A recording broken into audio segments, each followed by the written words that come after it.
Hi Gemini, I'm Honey Moth Tara and today I'm going to be doing your 2025 reading for the month of March. So before I begin, just a little bit about the astrology the next coming weeks. So on the 28th of Feb we have the new moon in Pisces. So that essentially means that there is an emphasis on intuition, dreams, imagination, spirituality.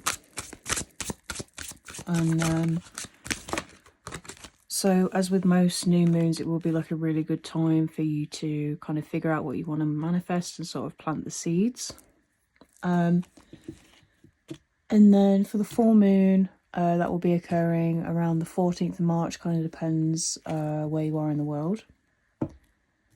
And I feel as though the energy for that full moon is going to be extra potent because it is a total lunar eclipse.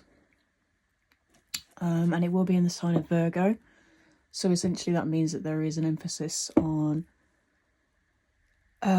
being practical, being organised, and then also specifically with Virgo, thinking about how you can be of service to others.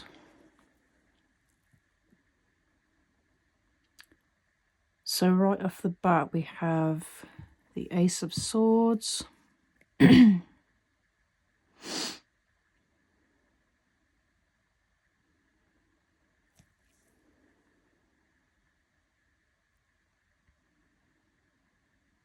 And the Ten of Swords at the bottom of the deck.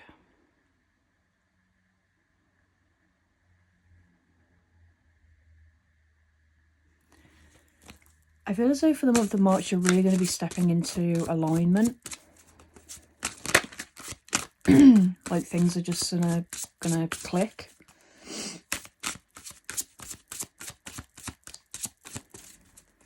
Or I am kind of getting like a chain reaction sort of thing, like one thing leads to another and opens like different doors, different opportunities.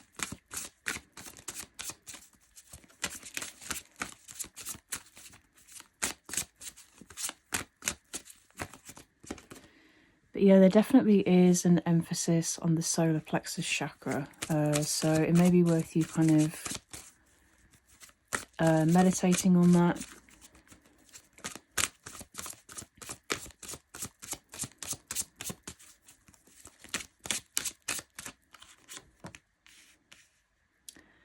Then we have the Integrity card.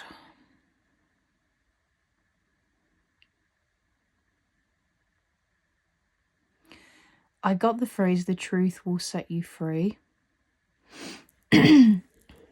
So I feel as though there's something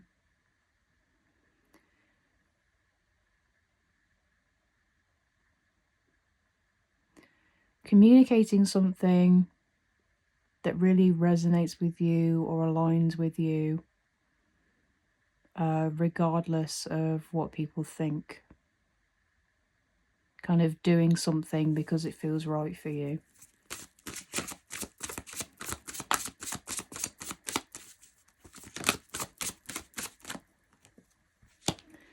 Then we got the Ace of Fire as well, so two aces, so there's definitely some sort of new beginning.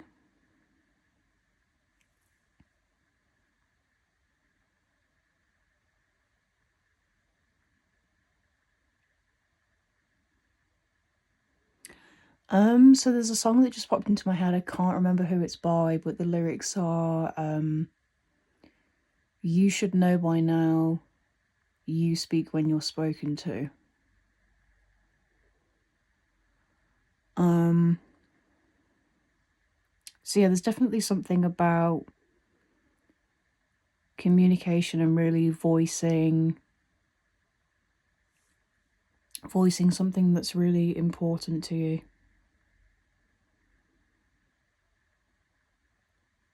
And then with the Ace of Fire here, I'm getting that it's like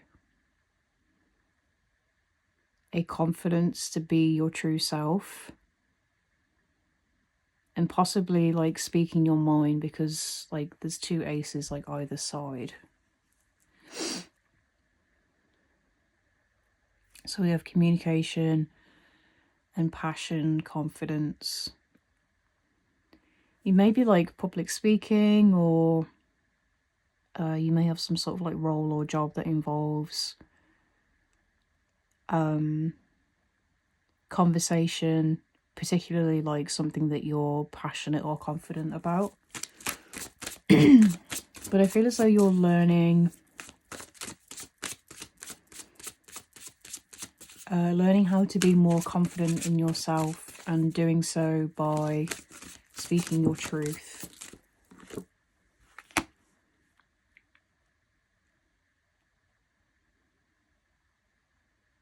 And we have some sort of gift that's being presented.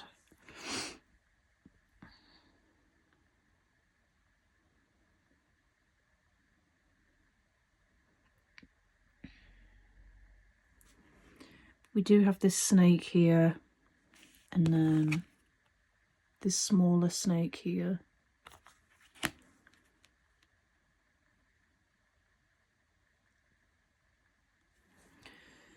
Snakes are symbolic of knowledge. Obviously, if we go the religious route, it's with temptation.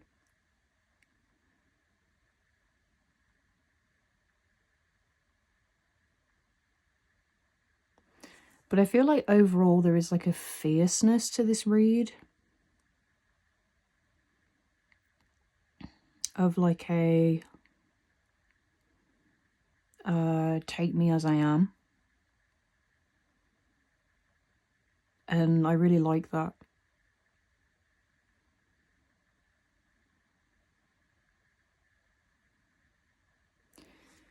But I will say though, this this Nine of Pentacles here is it's a lot more gentle than this half of the read. And so I feel there's kind of, I think there needs to be a balance between speaking your truth and speaking your mind, but also like being gentle with yourself and others. Because I feel as though there is a distinct difference between being honest and just being rude, you know? So yeah, there is like a compassion that needs to be balanced with this.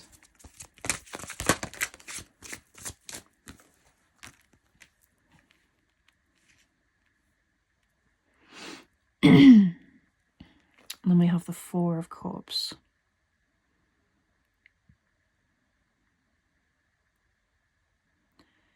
Conflicting emotions, or like wishing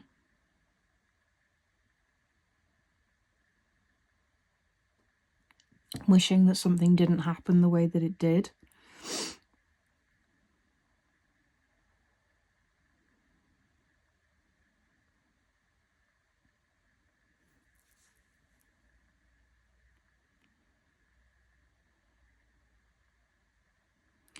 I don't know, I just get with this card that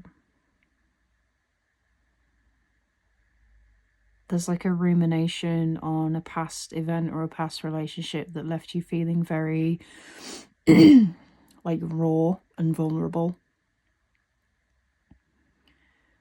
And perhaps you keep like replaying it in your mind and wishing that things ended differently. But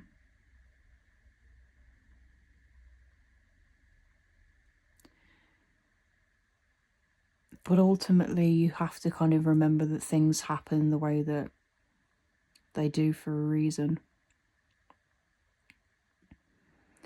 And that you can't go back and change the past. You can only change, you know, your present and the way that you react to that. So I do think that there is something that needs to be processed in the past. And perhaps that is like something that is holding you back from experiencing this alignment and this self-confidence. Because perhaps in the past your self-confidence was sort of stifled. And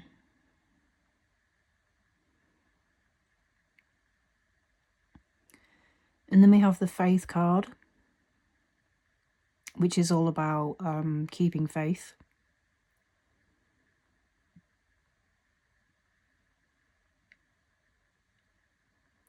and feeling more spiritually connected.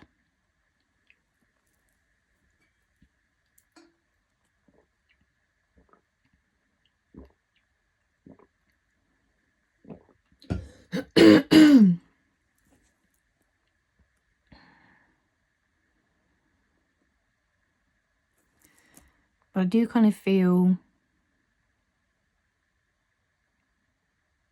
for these two to fall out together,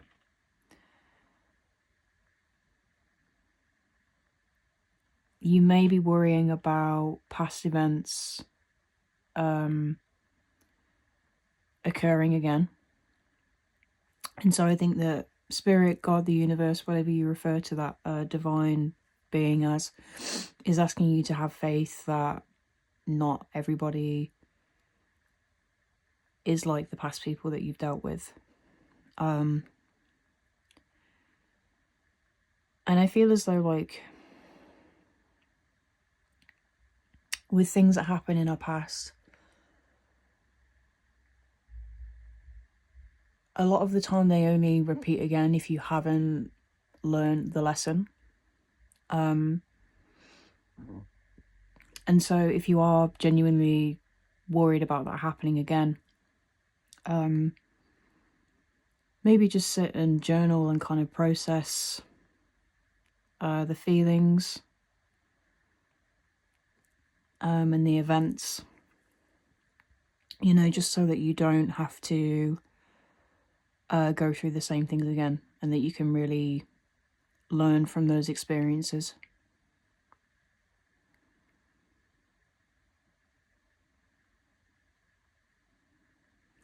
I'm also noticing as well there's like third eyes on quite a few of the cards. But this one here is closed and then these are kind of open. So you may be developing like psychic gifts, and maybe that's where the communication comes in. Like maybe you're communicating with spirits, ancestors, guides.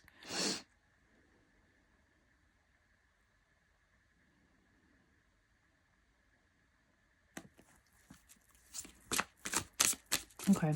Any advice or words of wisdom for Gemini for the month of March?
Okay, so I am going to take that as reversed.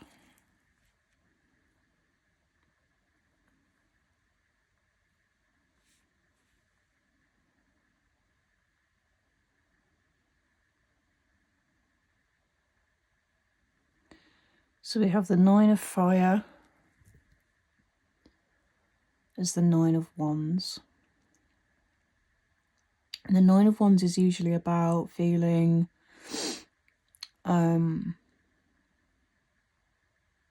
exhausted from keeping your defenses up.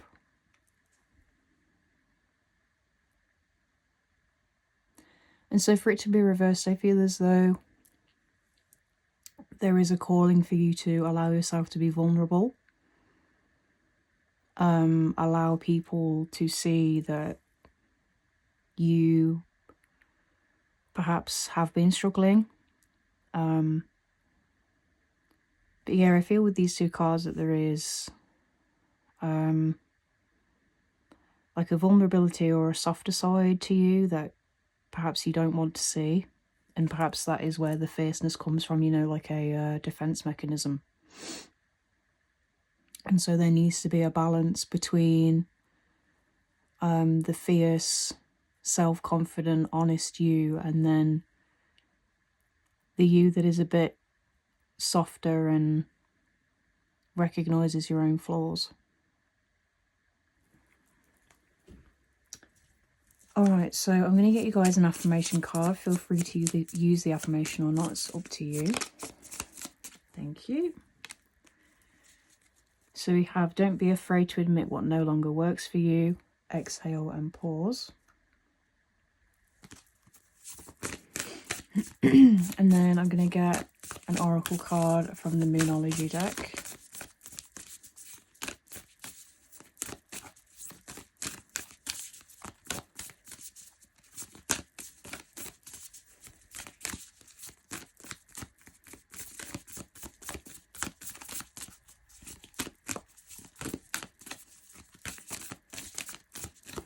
I'm also realising that we have 2 9s here, so the number 9 may be significant for you.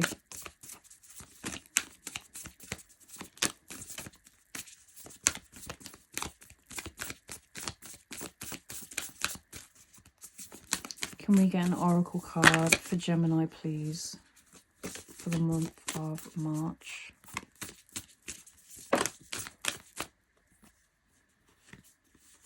Take this one. So we have the end of a tough cycle approaches.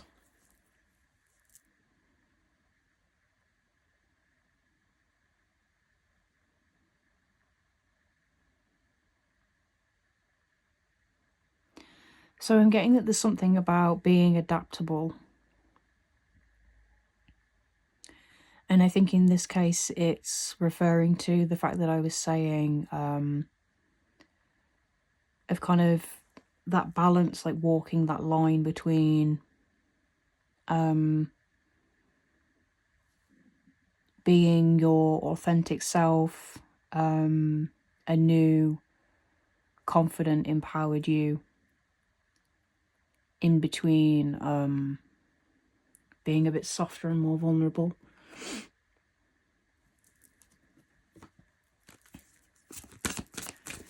And last but not least, I'm going to get you an oracle card from the Divine Guidance deck. So can we get an oracle card for Gemini? Thank you.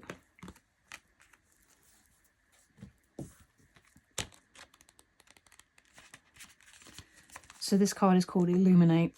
You are a shining star. In truth, you were born to illuminate the world with your light. The time has come to get out of your own way and allow yourself to be all of who you are meant to be. Remember, it is only the thoughts in your mind that hold you back, and it takes a lot more energy to hold yourself closed than it does to let yourself flow open. This card is asking you to allow yourself to take up space, to open yourself up and illuminate this world. So yeah, I feel as though that's referencing that part of you that feels closed off, reluctant to be your authentic self, to be a bit more vulnerable. And so I think if you can try and work on that, process whatever this like past is, there's a lot of like personal growth that's waiting for you in terms of like confidence and empowerment, and that is like massive. All right, Gemini, thank you for watching this reading, and I'll see you very soon. Bye.